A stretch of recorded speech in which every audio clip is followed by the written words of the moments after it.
ญาឆ្នាំនេះថាយើងរៀបការអូនភ្លេចស្នេហាព្រមរៀបការជាមួយបងខំសន់សំលុយទុកចោលស្ដីដន់ដឹងអូនពេលនេះស្ងួនប្រែបេះដូងឲ្យបងទទួលភៀមអាម៉ាំងថ្លៃបណ្ដាការគ្រប់ហើយពីស្ដីមិនដេចក្បត់សំដីដូចប្រឡាយឲ្យស្លាប់សូន្យសង្សារចាំឆ្នាំហេតុអ្វីមិនអាណិតផងលួងមានថ្មីក្បត់ចិត្តបងឬមួយអូនត្រូវបដាយបងខំអ្នកស្រុកថាបងជាប្រពូម៉ាយចាំយកឆោងឆាយ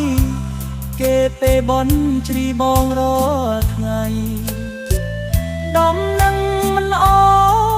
អូនចិត្តមានគេចូលស្ដីម្ដាយអូនរៀបចំឲ្យស្រីជាសេដ្ឋីប្រចាំភូមិយើងអូនចិត្តដាច់ណាំងកាតាមពុំម៉ែបងយំខ្មាស់គេស្មានបានអូនជាប្រពន្ធតាប៉ិនបងងង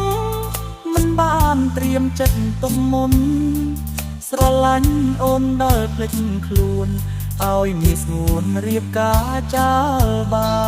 ន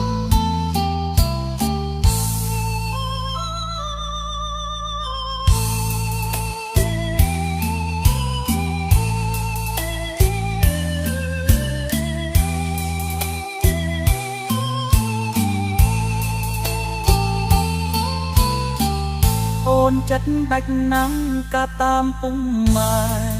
បងយំខ្មាស់គេស្មានបានអូនជាប្រពន្ធកាប៉ិនបងងងមិនបានត្រៀមចិត្តទុំមុនស្រឡាញ់អូនដល់ភ្លេចខ្លួនឲ្យមានស្ងួនរៀបការចាលបាន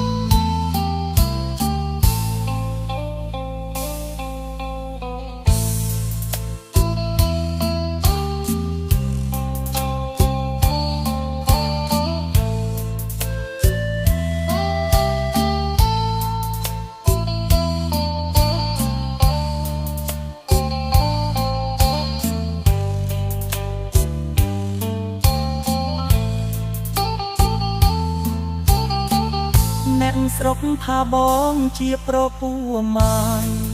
ចាំយកឆោងឆាយគេពេលបនជ្រីបងរាល់ថ្ងៃដំនឹងមិនល្អអូនចិត្តមានគេចូលស្ដីម្ដាយអូនរៀបចំឲ្យស្រីជាសេដ្ឋីប្រចាំភូមិយើងអូនចិត្តដាច់ណាំងកាតាមពុំម៉ែបងយំខ្មាស់គេស្មានបានអូនជាប្រពន្ធតាប៉ិនបងងងមិនបានត្រៀមចិត្តទុំមុនស្រឡាញ់អូនដល់ភ្លេចខ្លួនឲ្យមានស្ងួនរៀបការចាលបាន